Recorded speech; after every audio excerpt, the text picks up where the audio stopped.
So just recently, I made a video where I used different players' attributes to create the greatest player possibly imaginable. I called that video, "I made the perfect basketball player."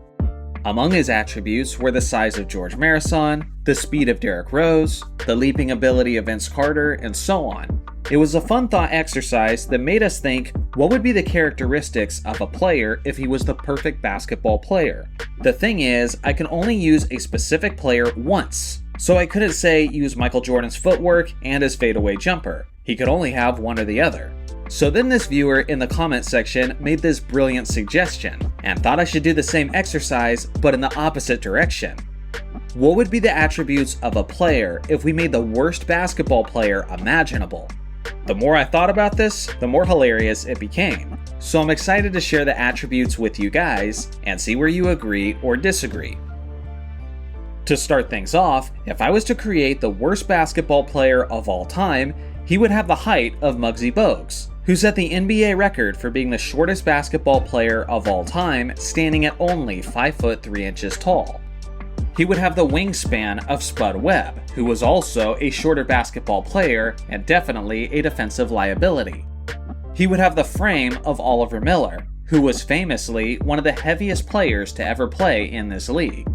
He would have the hand size of TJ McConnell, who has the NBA record for the smallest hand size at an NBA combine.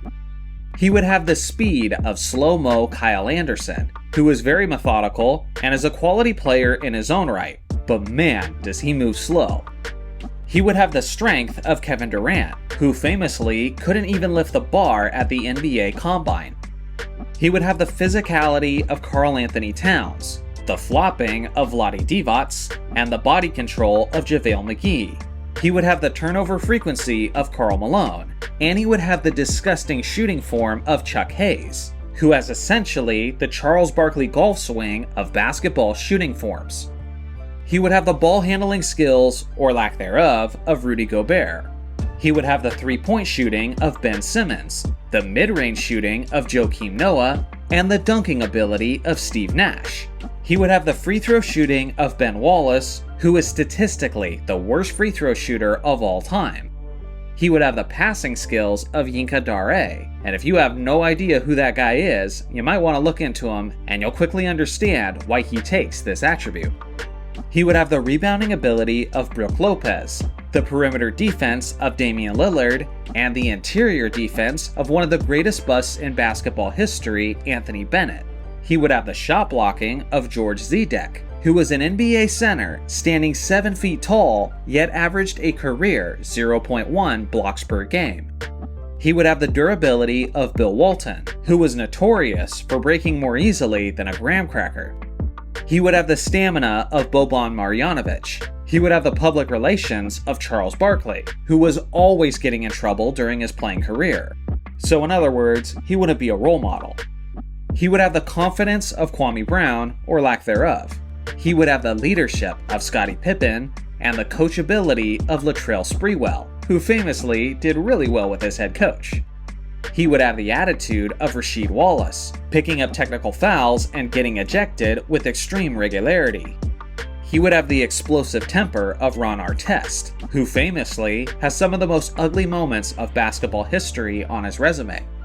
He would have the basketball IQ of J.R. Smith, the work ethic of Allen Iverson, and the composure of Glenn Big Baby Davis. He would have the unselfishness of the NBA Hall of Famer Rick Barry. He would have the locker room influence of Gilbert Arenas, and I'm not even sure if I'm able to explain that one in detail in a YouTube video.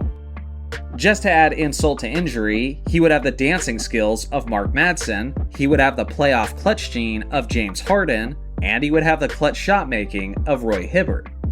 So be honest guys, this guy would definitely go first overall in your NBA fantasy draft. Let me know in the comments section if you guys are able to make a worse player than the attributes I put together. I look forward to seeing your pathetic custom-built players in the comment section below. Thanks for watching as always, make sure to like and subscribe for more basketball content, and I'll see you guys in the next video.